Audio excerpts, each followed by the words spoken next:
Hey, good morning, everyone. So, guy brought this vehicle in for me to replace the trailer harness on it. I did a couple other things on it, uh, but so I go to replace the trailer harness and I notice something. And the guy tows a boat with this, a small boat, doesn't require brakes. But I just want to show you something. This is what drives on the road with us. So, here you see I put the new plug end on. It doesn't fit into that little receiver thing, so we're just going to leave it like that for now. It's tied off. So here's the trailer hitch. You notice the rust around it? You see there's wear on that ball?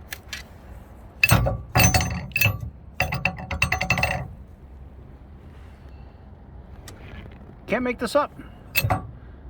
Wrong size ball to fit the receiver. Yeah. Actually, it's not called a receiver. I don't even remember what the heck the actual term is for that. But the threaded part's supposed to fit in there nicely. And as you can see, actually here, I did not do this. This is how this came into me.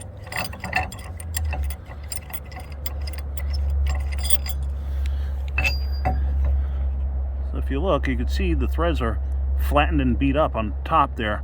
That's because it's been bouncing around in that hole. So he's been towing a trailer like this. And this is what drives around on the roads with us and our families. I hope at least he uses safety chains.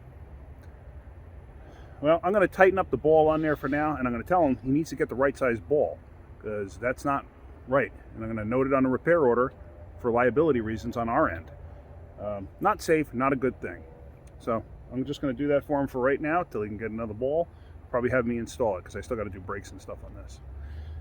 Anyway, that's it for now. If you get anything out of my videos, hit the like button. If you could, please subscribe. If you want to share my videos, go right ahead. So other than that, have a great day and keep wrenching.